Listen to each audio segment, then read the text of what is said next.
बिल्कुल एहसास नहीं हुआ पाकिस्तानियों को कि इनके पास गोलियां ख़त्म हो चुकी और अपन हमला कर दें जाके। और लड़ाई लड़ना तो आसान है, लेकिन उसको डील करना बड़ा मुश्किल है। आदमियों का ढेर हो जाता है। युद्ध शुरू हो गया, आपस में गुत्थम गुत्थे की लड़ाई। वो साहब और भी मर रहे हैं, मुझे भी मरने दो। ये मुझे बताते रहते हैं कि ना उनको हवा में शूट कर दिया गया था उस टाइम। इनको एक वीर चक्र प्राप्त हुआ था, गैलेंट्री अवार्ड। इन्फ्यूजन नोट्स पर पाए सभी कॉम्पिटिशन्स एग्जाम के नोट्स। आरएएस, पटवारी, एसआई परीक्षा में क्वेश्चन सीधे इन्फ्यूजन नोट्स से पूछे गए। प्रतियोगी परीक्षा के नोट्स लेने के लिए आज ही विजिट करें infusionnotes.com। राम राम जी, मैं खुशबू झलको झुंझुनू पर थारो बहुत बहुत स्वागत है। आज मैं पहुंच गई हूँ गुढ़ा गोडजी के अंदर, और आज एक तरीका मैं बताऊं तो बहुत ही आपने लिए जो अपने देश का जो रियल हीरो ही किशन जी आऊँ आज मैं मिलन खातर आई हूँ। ये 1965 की लड़ाई है, बाबी लड़ी ही, और आकी ज़िंदगी में बहुत ही देखा तो बहुत स्ट्रगल भरी निकली है। सीआरपीएफ का एक जवान था और 19 साल के समथिंग ये जॉब करी ही, और अभी फ़िलहाल की 88 उम्र हो चुकी है। तो थोड़ी थोड़ी बात ही है बोल पाऊँगा, ज़्यादा कौन बोल पाऊँगा। इलिया की पोती वहाँ पर बातचीत करांगा, क्योंकि बताया करी कि भाई दादा पोती या पोता की ज़्यादा ही बना करे। तो दादो जी पोती ने सारी बात बता रखी, तो पोती ही बताओगी। मैं सन 1956 में भर्ती हुआ था। फिर ट्रेनिंग सेंटर में ट्रेनिंग की के बाद में यूनिट में चले गए। फिर हमें करीब करीब भारत में घूमने का पूरा मौका मिला सर्विस में, और रहे आराम से और अच्छी ज़िंदगी गुजारी, और अब भी गुजर रही है ज़िंदगी आराम से। दादाजी थे कौन सी लड़ाई है लड़ी की? हाँ, मैं सन 1965 की लड़ाई में रणकच्छ में एज योद्धा के तरह जो योद्धा लड़ते हैं उस तरह लड़ी थी, और बहुत ही काबिल तारीफ थी। और लड़ाई लड़ना तो आसान है, लेकिन उसको डील करना बड़ा मुश्किल है। आदमियों का ढेर हो जाता है। समय गुजरा और लड़ाई की कुछ पल याद ही? हाँ, लड़ाई की हमारे अधिकारी थे तो 2 पोस्ट थे हमारे, एक बीघा कोट, एक कंजर कोट। बीघा जी और कान्हो जी किसी टाइम बुद्ध के शासक रहे थे, और वो उनकी जो बिल्डिंगें थी वो ज़मीन से 13 फुट नीचे दब चुकी थी, और 4 फुट की दीवार थी वो वहाँ पर हाजिर थी। तो वहाँ जाके हमने 9 अप्रैल को सुबह ही वहाँ कैंप लगाया। रात को 3 बज के 20-25 मिनट होंगे या 15-20 मिनट होंगी, तो रात को हमला कर दिया पाकिस्तान ने। वो ऊँटों के सहारे आए। पाकिस्तानी सैनिक। कितना सैनिक आ गए? बस सैनिक तो साहब 3-4 हज़ार थे, और अपना तो 200 आदमी थे। 3200 आदमी में तो बहुत ही अंतर है। हाँ, अंतर है, लेकिन हम डिफेंस में थे, वो चल के आए थे। युद्ध शुरू हो गया, आपस में गुत्थम गुत्थे की लड़ाई, बैनेट की लड़ाई। उसमें हमारी भी कैजुअलिटी हुई, अब उनकी काफ़ी कैजुअलिटी हुई। हमारी एक मशीन गन 2 मशीन गन थी हमारे पास। तो 2 मशीन गन से ऑपरेटर था जहरली का वहाँ अपने राजस्थान में ही। तो उसका ऑपरेटर था, तो वो बोले मेरे पास तो एडमिशन खत्म आ इतने में उसको वर्स्ट लगा, तो वो उसको ख़त्म कर दिया।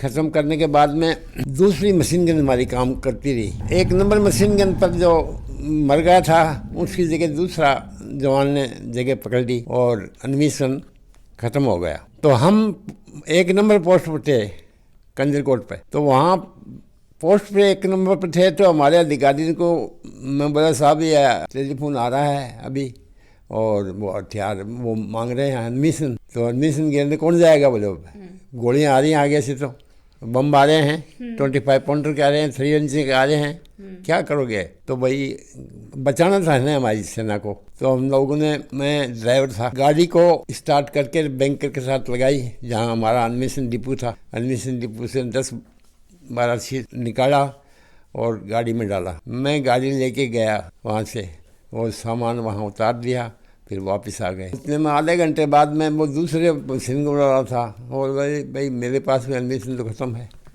तो फिर उसके पास एडमिशन डालने गए। तो मेरा अधिकारी ने बोला क्या कराया, मरेगा क्या? तो वो साहब और भी मर रहे हैं, मुझे भी मरने दो। रास्ता आदमी चूक गया तो आदमी गया, क्योंकि दलदल है भारी।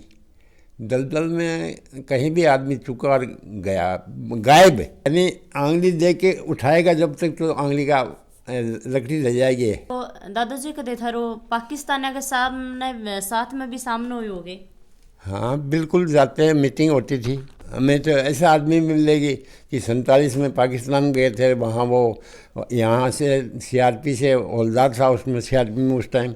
कई बार खानो पीनो है वो को नहीं पहुंच पातो या कुछ भी नहीं, खाना पीने तो रणकच्छ में तो वहाँ तो व्यवस्था ही ऐसी थी, खाना पीना बन जाता, टाइम पर मिल जाता था, और 2 परांठा, चटनी या अचार मिल जाता था। अच्छा। और पेट्रोल निकल जाते थे।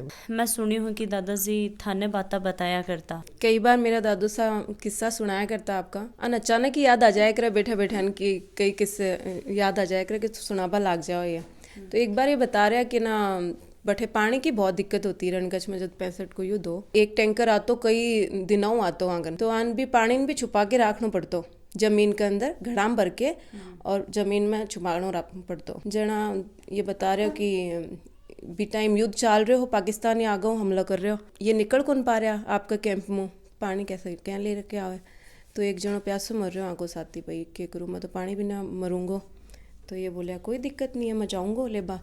और बे बोलिया भी अभी टाइम भाई तू मर जाओगो, कड़ जाओगे गोलीबारी में। तो बोला नहीं कोई दिक्कत नहीं है, क्या है, मर जाऊँगा तो मर जाऊँगा, देश के लिए मरूँगा।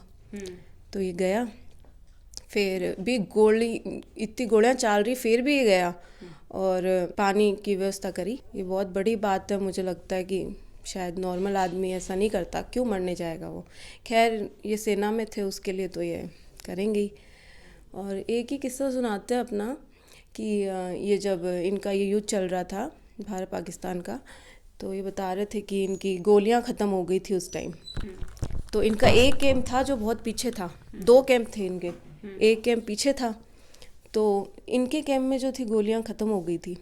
तो इन्होंने बोला अब क्या करें। फिर भी इन्होंने 3 दिन तक इन्होंने अगले कोई एहसास नहीं होने दिया पाकिस्तानियों को कि इनकी गोलियां ख़त्म हो चुकी हैं। ये डटे रहे वहाँ पे। तो हुआ क्या था, पायलट को अंदाज़ा नहीं रहा कि ये सीमा पाकिस्तान की है या भारत की। तो उन्होंने गलती से पाकिस्तान की सीमा में उनको उतार दिया।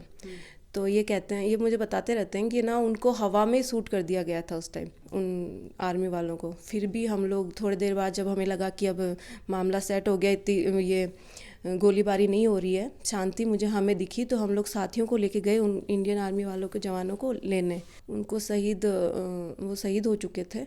तो ये लोग अपनी टीम के साथ वहाँ पहुँचे और उन लाशों को उठाया और अपनी सीमा में लाकर, अपने कैंप में लाकर इन्होंने उनका दाह संस्कार किया पूरी क्रिया से। ये इनका फ़र्ज बनता था शायद, या जो भी है, कि जब इनके पास गोलियां ख़त्म हो गई थी, तो ये जब सामने पाकिस्तानी उस जहाँ पे आतंकवादी थे वहाँ घुसे थे गोलियां लेने के लिए, तो ये अपनी गाड़ी उठाई और वहाँ से निकले गोलियां लेने के लिए। जो मरे पड़े थे उनके जो सैनिक थे पाकिस्तानी वालों के, उनकी गोलियां उठाने के लिए गए थे। उसके बाद भी जैसे ये लोग जा रहे थे तो इनके गाड़ी पे भी हमला हुआ। उस टाइम इन्होंने अपनी जान बचा के, उनके कुछ साथी मारे गए थे उस टाइम, और ये जान बचा के गाड़ी से कूदे, जाके गोलियां ली। और मैं इतनी भारी गोलाबारी हो रही थी, फिर भी ये लोग वहाँ से बच के निकल गए और अपने पोस्ट में पहुँच गए वापस। तो मैं तो देखा साहब, युद्ध है, युद्ध में सब कुछ होता है, और हमारे भारत की सेना तो दुनिया में सबसे मजबूत सेना है। ये कहीं डरने वाली नहीं है, कहीं झुकने वाली नहीं है, अपना हक छोड़ने वाली नहीं है। ऐसा कोई नहीं है हमारे पास कोई रास्ता कि हम छोड़ दें अपनी 1 इंच भी मातृभूमि की सेवा करने के लिए हम जीवन दान दे सकते हैं। आज भी थारे अंदर जुनून है कि भाई कदी भगवान कर लड़ाई न छिड़ जाए पा जाएगा, थारे जाएगा फौजन ढूंढे लाग जाए। हाँ, ढूंढने। हम लड़ाई के मामले में माहिर आदमी हैं, क्योंकि हमारा वंशागत इस फौज से ताल्लुकात है। हमारा बाप सेना में था और हम भाई हैं, 6 भाई, जिनमें 5 सेना में थे, 1 घर रहता था। बाकी अच्छा जीवन ने राजस्थानियों का तो हमारा तो फौज से ताल्लुकात है। आज हमारी जनसंख्या राजस्थान वालों की बहुत कम हो गई है, फौज के अंदर कम मिलती है सर्विस। अदर वाले बोले वो शहीद हम भी होंगे, तो राजस्थान के तो 400-500 शहीद हुए पड़े हैं भैया। और तुम भी देख लो तो फौज में भर्ती हो गए क्या है, तो चलता रहेगा। दादाजी थे कई दिन छुट्टी आया करता थे? छुट्टी साल में 1 दफ़ा आते हैं, एक दफ़ा 15 दिन की मिलती है, एक दफ़ा 1 महीना की मिलती है। शादियों में पहले लागेगा हाँ नौकरी या शादी के बाद में? नहीं, शादी के 1 साल बाद में हुई शादी। और के कोई किस्सा याद ही दादू जी थारे? ना कहा का किस्सा भाई। मैं थाने सूर्य दिवस जो कि प्रत्येक साल आपने दिल्ली में बनाया जाए बी के बारे में बताना चाहूँगा। जिम मेरा दादो सा एक मुख्य अतिथि के रूप में जावे। हालांकि अपन बेरो है कि दादो सा 9 अप्रैल 2018 में दिल्ली में सूर्य दिवस मनाया गयो, जिम अन अतिथि बुलायो और बटे मुख्य अतिथि उपराष्ट्रपति श्री माननीय वेंकैया नायडू रिया। माँ की अध्यक्षता को सम्मान किया गयो।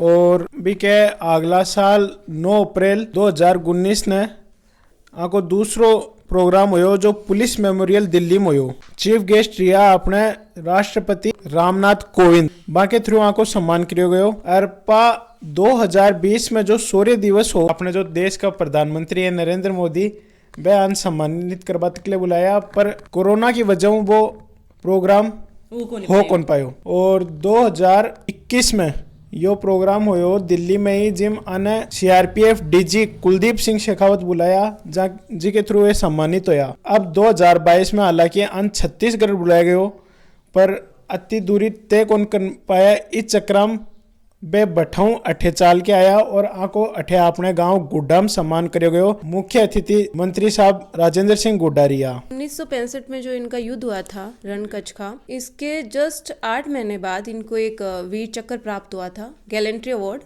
ये राष्ट्रपति की तरफ से। और इतने सालों तक ये CRPF वालों को और किसी को पता भी नहीं था कि उस युद्ध के ये जवान, उस 2nd बटालियन के ये जवान अभी भी मौजूद हैं। बहुत साल हो गए, जबकि 1965 को देख लो अब कितने साल हो गए उनको। अभी 2018 से अवार्ड मिलने शुरू हुए हैं। वो भी हमारे फुफोसा हैं, वो इसमें हैं, CRPF में है। उनकी वजह से उन्होंने बोला, उनको तो पता ही था, हम घर वालों को तो पता ही था, पर हम लोग प्रोसेस नहीं जानते थे इस चीज़ की कि कैसे। तो उन्होंने बोला और सारी फाइलें निकलवाई इनके जितने भी गैलेंट्री अवार्ड मिले हुए हैं प्रेसिडेंट के द्वारा। फिर उन्होंने ये प्रोसेस आगे दिल्ली भेजी। तो फिर उन्होंने तब से लेके 2018 से इनको मुख्य अतिथि के रूप में बुलाना शुरू किया है। अब 2021 और 2022 में 9 अप्रैल को जो सूर्य दिवस बनाया जाएगा उसमें इनको बुलाया जाएगा दिल्ली। स्पेशली इनके लिए गाड़ी आएगी, साथ में 2 जवान आएंगे। और सबसे बड़ी बात, इनको इनके एक पास बना हुआ है इनके पास, क्योंकि ये गैलेंट्री अवार्ड से सम्मानित है। तो ये कहीं भी ऑल इंडिया में एरोप्लेन, ये ट्रेन, बिजनेस क्लास की इनकी हर फ्री है। कहीं भी ये अपने साथ एक कोई भी कितनों को प्राउड हुआ है कि भाई थारा दादाजी एक कितनो अच्छी तरीका युद्ध है वो लड़े हो पाकिस्तान में घुस की भी।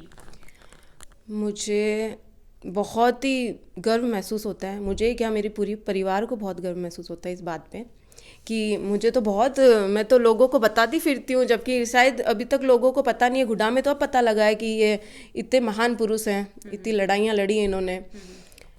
फिर भी मुझे तो बहुत गौरवान्वित महसूस होता है। एक बार तो जहाँ क्या कि पोती बताई हो कि पानी के लिए भी लोग तरस गहा और पानी इकट्ठो करने खातिर जो गड़ा होता है, जो मटका वहीं आपने बा में गाल की धरती में गाड़ा करता, मतलब बहुत सारी चीज़ ही मैं ये फेस करी ही। पर जो देखा तो अपना जो रियल हीरो आपा माना तो यही लोग ही आकी बदौलत ही आज आपा रामू खावा हाँ पीवा हाँ ऐश करा हाँ। आज का वीडियो के बारे में थारा के राय है बा मन कमेंट में मन ज़रूर बताओगा। साथ साथ में वीडियो है इन शेयर ज़रूर करियो और चैनल सब्सक्राइब जरूर कर लियो। जय हिंद, जय राजस्थान।